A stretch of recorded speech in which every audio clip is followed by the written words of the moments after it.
انا عشان امتص غضب الناس ديت ضربت الواد قلم وعرفني الصح ايه والغلط ايه. ايده في السلام عليكم ورحمة الله وبركاته. في كلمتين مختصرين بس بعد ما نسمع كلام عمدة قرية ميت عاصم في القليوبية اللي اتحال طبعا من عمودية بعد الواقعة المقرفة اللي حصلت. وده أبسط قرار في حقه. لسه إن شاء رب العالمين نطالب النيابة العامة إن هي تستدعيه وينضم للمتهمين في اتهام يتوجه ليه في اللي عمله بالشاب. وعيل قليل الادب من العيال ديت اتزق في العمر قبل ما يتكلم يعرف يتكلم عنه. لازم كل واحد يحط نفسه مكانه. عملت الموال دوت عشان اخلص الدنيا واخلص الموال. قلت انا مش من مواد السوشيال ميديا ولا من مواد التصوير ولا من اسمعوا مواد. بس اللي حصل للناس اللي مش داركه القصه. في عمليه خطف، مش خطف كمان. البنت قالت ان هي ما اتخطفتش ولا راحت ولا جت، هي راحت بمزاجها مع الشاب.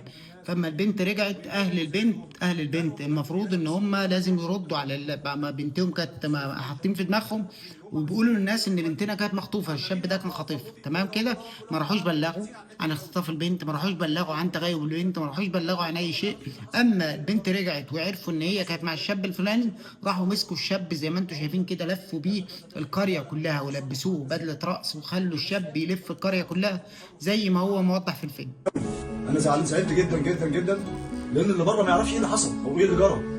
اللي حصل كان اتي شيخ البلد اتصل عليا، يا عمده في كذا كذا كذا كذا وتعالى انا مش عارف اتصرف مع الناس دي لان الناس ديت واخد بالك بتتصرف تصرف سيء مع الولد واخد بالك ويايا وشوهوا طبعا بصوره سمعه يا البنت. راجل، انت عمده بأني منطق وعمده بأني شكل وعمده بأني اتجاه؟ انت ازاي عمده وازاي سبت اللي ذبح واللي سرق وسبت الناس اللي عملت كده وراح تمسك الواد اللي هم اصلا عاملين في كده ضرب بالكف؟ انت ازاي كده؟ يعني انت ازاي بدل ما تروح تحل مشكله وتقعد الناس دي وقتي بقول لك كان في مش عارف 300 شاب ايه المشكله؟ بلدك وانت عمدتي. احنا هنجيب مين تاني؟ احنا هنعمل عمده تاني يجي يحامي الناس؟ هنعمل حد تاني يجي يعمل ناس؟ طب انت معاك، المفروض معاك غفر تحت ايدك ومعاك ناس تحت ايدك وشيخ البلد معاك وده معاك وده معاك. سايب الدنيا والدين ورايح تقول عشان اهدي الدنيا؟ ليه تهدي بعد ايه؟ تهدي ايه بعد ايه؟ انت بعد الشاب ما اتفضح في مصر كلها، رايح تضرب الشاب تاني بالكف تقول خلاص؟ يعني انت ضربتك ليه بالكف؟ الشاب غلطان. هو مبدئيا بس عشان نرسي على اساس الموضوع، اهل البنت غلطانين من فوق لتحت. المفروض اللي لعبهم واللي جرسهم واللي فضحهم واللي عمل فيهم كده بنتهم. يربوا بنتهم الاول، ولا تروح يمين ولا تروح شمال.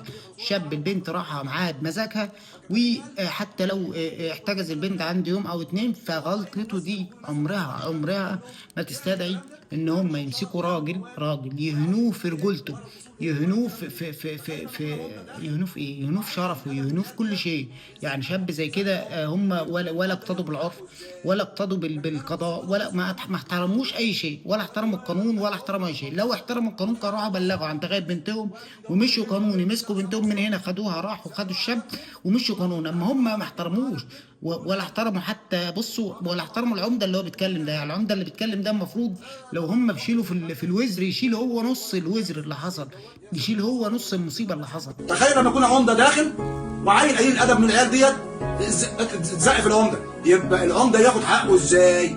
لكن انا امتصيت غضب الناس اللي قدام مني وخدت الولد واخد بالك، وكانت اخته كانت موجوده وخافت تظهر. اخته جات لي وقالت لي ده هم جايبين لي البيت الساعه 7 الصبح. سالوها على الواد فين؟ قلت لهم الواد في البيت عندنا. راحوا هجموا على البيت بدون علمي، بالك؟ طبعا انا رحت المركز لقيت الواد اخوه هناك اسمه السيد دوت. يا سيد اللي حصل؟ قال والله حصل. طب يا سيد ما قلتليش ليه؟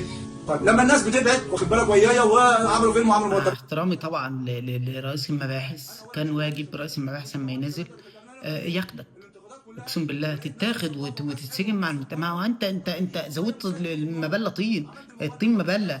انت زودت الموضوع، يعني زودت يعني انت ضربتك للشاب بالكف في وسط الناس دي اهانه اكتر من اللي حصل فيه. يعني ان انت تنزل وتزود. طب انت ليه ما خدتش حد من الناس دي؟ او ليه ما زعقتش حتى في الناس اللي هي موجوده؟ يعني ليه ما خدتش اي موقف اي مكان؟ انت بس ان الدنيا اتعملت والمباحث نازله والكلام ده كله، هوب ضربت الشاب بالكف، هوب خدوه مشوه. ليه؟ وخدنا الشاب ورحنا. فين اللي خدته ورحت؟ فين اللي خدته وعملت وسويت؟ فين ده سيدها، ده ابوها، ده ليه انت تشارك الناس في وزرها؟ ليه انت تزود على المظلوم بلوته؟ ليه انت تزود على الشاب في اللي هو فيه؟ حسبنا الله ونعم الوكيل في كل اللي شارك في المهزله دي.